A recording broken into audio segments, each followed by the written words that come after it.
The sinister one. There was death afoot in the darkness. It crept furtively along a steel girder. Hundreds of feet below yawned glass and brick-walled cracks, New York streets. Down there, late workers scurried home. Most of them carried umbrellas and did not glance upward. Even had they looked, they probably would have noticed nothing. The night was black as a cave bat. Rain threshed down monotonously. The clammy sky was like an oppressive shroud wrapped around the tops of tall buildings. One skyscraper was under construction. It had been completed to the 80th floor. Some offices were in use. Above the 80th floor, an ornamental observation tower jutted up a full 150 feet more. The metalwork of this was in place, but no masonry had been laid. Girders lifted a gigantic steel skeleton. The naked beams were a sinister forest. The rain beat him. Steel-fanged space gaped below. One slip would be his death. He climbed upward, yard after yard. Most of the chimneys, which New Yorkers call office buildings, had been emptied of their daily toilers. There were only occasional pale eyes of light gleaming from their sides. The labyrinth of girders baffled the skulker a moment. He poked a flashlight beam inquisitively. The glow lasted a bare instant, but it disclosed a remarkable thing about the man's hands. The fingertips were a brilliant red. They might have been dipped an inch of their length in a scarlet dye. The red-fingered man scuttled onto a workman's platform. The planks were thick. The platform was near the outside of the wilderness of steel. The man lowered his black case. His inner pocket disgorged compact, powerful binoculars. On the lowermost floor of the skyscraper, many blocks distant, the crimson-fingered man focused his glasses. He started counting stories upward. The building was one of the tallest in New York, a gleaming spike of steel and brick. It rammed upward nearly 100 stories. At the 86th floor, the sinister man ceased to count. His glasses moved right and left until they found a lighted window. That was the west corner of the building.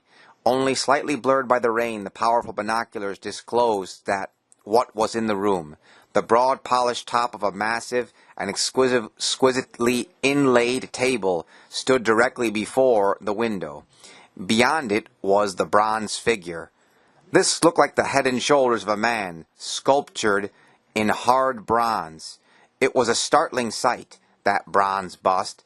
The lines of the features, the unusually high forehead, the mobile and muscular but not too full mouth, the lean cheeks, denoted a power of character seldom seen. The bronze of the hair was a little darker than the bronze of the features. The hair was straight and laid down tightly as a metal skullcap. A genius at sculpture might have made it. Most marvelous of all were the eyes. They glittered like pools of flake gold when little lights from the table lamp played on them. Even from that distance they seemed to exert a hypnotic influence through the powerful binocular lenses, a quality that would cause the most rash individual to hesitate. The man with the scarlet-tipped fingers shuddered. "Death," he croaked, as if seeking to overcome the unnerving quality of those strange golden eyes. "The son of the feathered serpent has commanded, it shall be death." He opened the black box. Faint metallic clickings sounded as he fitted together parts of the thing it held. After that, he ran his fingers lovingly over the object. "The tool of the sons of the feathered serpent," he chortled. "It shall deliver death." Once more he pressed the binoculars to his eyes and focused them on the amazing bronze statue. The bronze masterpiece opened its mouth, yawned, for it was no statue, but a living man. The bronze man showed wide, very strong-looking teeth in yawning. Seated there by the immense desk, he did not seem to be a large man. An onlooker would have doubted his 6 feet height, and would be astounded to learn that he weighed every ounce of 200 pounds. The big bronze man was so well put together that the impression was not of size, but of power. The bulk of his great body was forgotten in the smooth symmetry of the build being incredibly powerful. This was Clark Savage, Jr., Doc Savage, the man whose name was becoming a byword in the odd corners of the world. Apparently no sound had entered the room, but the big bronze man left his chair. He went to the door. The hand he opened the door with was a long-fingered and supple, yet its enormous tendons were like cables under a thin film of bronze lacquer. Doc Savage's keenness of hearing was vindicated. 5 men were getting out of the elevator cage, which had come up silently. These men came toward Doc. There was wild delight in their manner, but for some sober reason they did not shout boisterous greetings. It was as though Doc bore a great grief, and they sympathized deeply with him, but didn't know what to say. The first of the 5 men was a giant who towered 4 inches over 6 feet. He weighed fully 250 pounds. His face was severe, his mouth thin and grim, and compressed tightly, as though he had just finished uttering a disapproving tisk-tisk sound. His features had a most puritanical look. This was Rennie, or Colonel John Renwick. His arms were enormous, his fists bony monstrosities. His favorite act was to slam his great fist through the solid panels of heavy door. He was known throughout the world for his engineering accomplishments also. Behind Rennie came William Harper Littlejohn, very tall, very gaunt. Johnny wore glasses with a peculiarly thick lens over the left eye. He looked like a half-starved, studious scientist. He was probably one of the greatest living experts on geology and archaeology. Next was Major Thomas I. Roberts, dubbed Long Tom. Long Tom was the physical weakling of the crowd, thin, not very tall, with a none too healthy appearing skin. However, he was a wizard with electricity. Ham trailed Long Tom, Brigadier General Theodore Marley Brooks. Ham was designated on formal occasions. Slender, waspy, quick-moving, Ham looked like he was a quick thinker and possibly the most astute lawyer Harvard had ever turned out. He carried a plain black cane, never went anywhere without it. This was, among other things, a sword cane. Last came the most remarkable character of all. Only a few inches over 5 feet tall, he weighed better than 260 pounds. He had the build of a gorilla, arms 6 inches longer than his legs, a chest thicker than it was wide.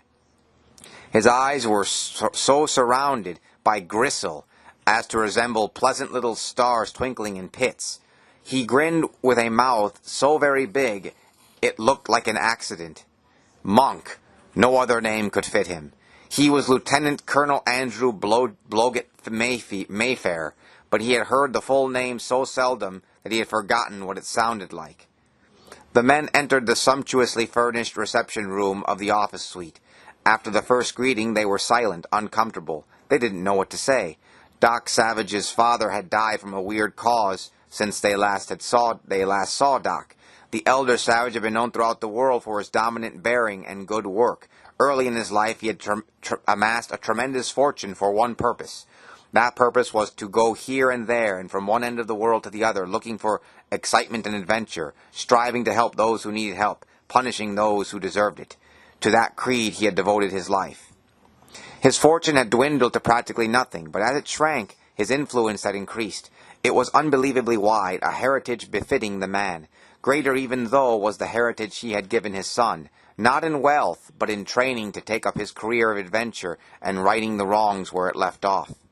Clark Savage, Jr. had been reared from the cradle to become the supreme adventurer. Hardly had Doc learned to walk when his father started him taking the routine of exercise to which he had adhered. 2 hours a day, Doc exercised intensively all his muscles, senses, and his brain. As a result of these exercises, Doc possessed superhuman strength. There was no magic about it. Doc had simply built up muscle intensively and consistently all his life. Doc's mental training had started with medicine and surgery. It had branched out to include all arts and sciences. Just as Doc could easily overpower the gorilla-like Monk in spite of his great strength, so did Doc know more about chemistry.